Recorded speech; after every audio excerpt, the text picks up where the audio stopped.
Hey guys, Peter here with a video I was not really sure if I wanted to make or not, but here I am making it. Okay, let's jump right in.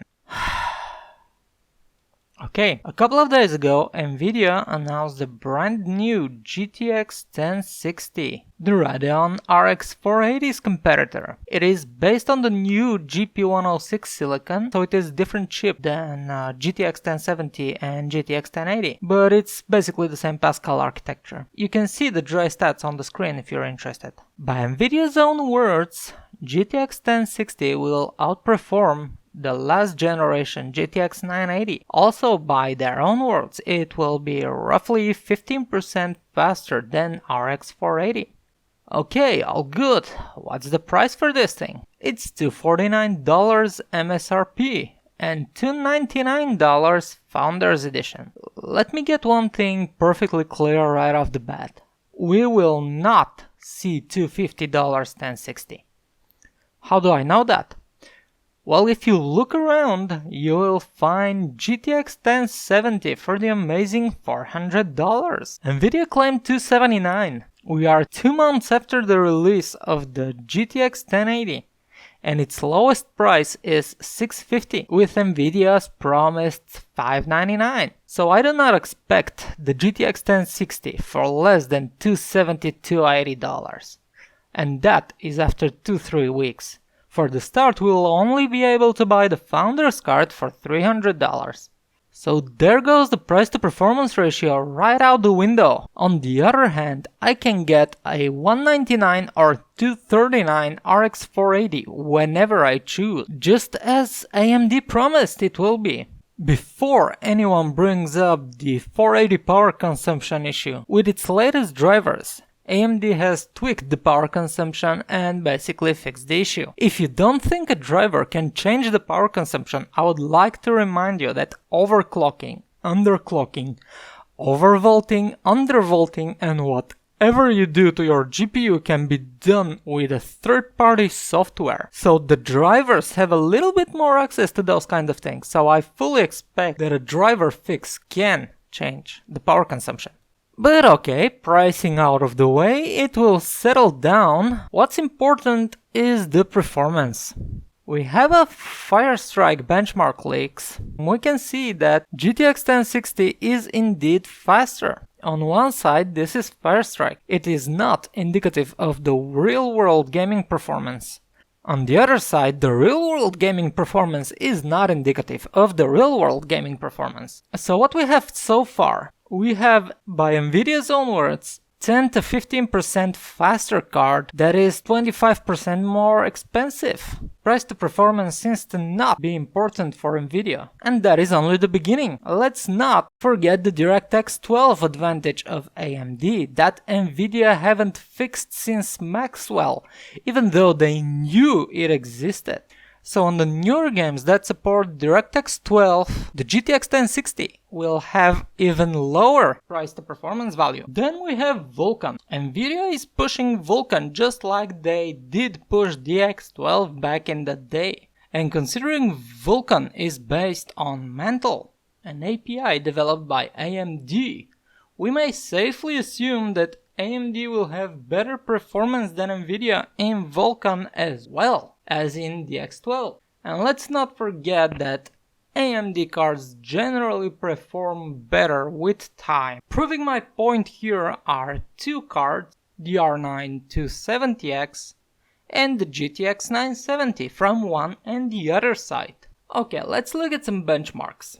On release, the 270X was 12% slower than its 25% more expensive competitor GTX 760. Does that sound familiar to anyone? Well then, fast forward to today and we see the 270X outperforming its old friend 760. Okay, on the other hand, we have the GTX 970.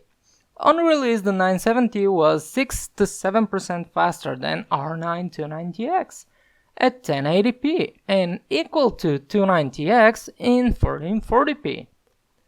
Fast forward to today and we see the 290X being 2 to 3% faster than 970 at 1080p and 8% faster at 1440p.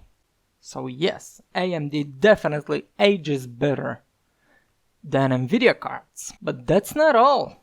We have entirely new VRWorks bundle of things, just like GameWorks. Because GameWorks worked out so well for Nvidia, with the entire Arkham Knight and Assassin's Creed Unity and whatnot fiasco.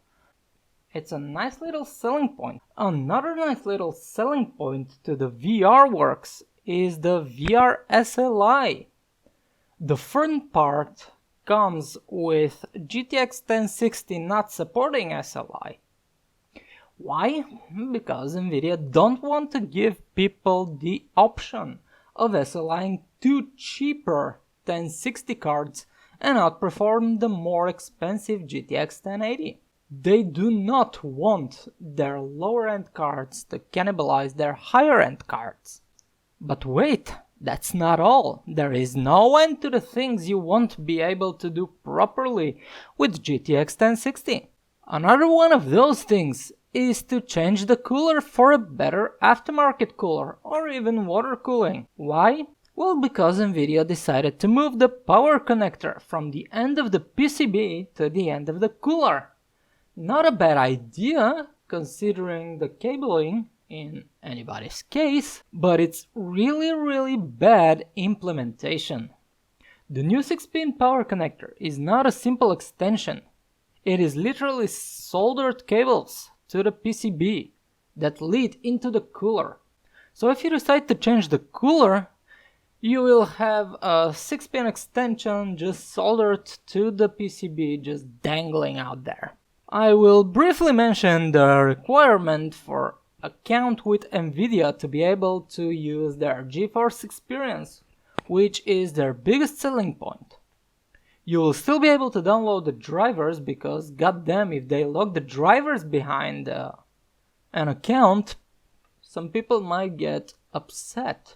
And I will even briefly mention the DisplayPort issues that the Pascal card currently have with the HTC Vive. So even their VR support is not good. So let me get this straight. We are presented with a choice here, people. On one side we have the RX 480 that is cheaper, have better support for DX12 and probably Vulkan. We have multi-GPU support. We run VR without any issues. On the other side we have GTX 1060 that needs additional adapters to work with VR properly. It lacks multi-GPU support.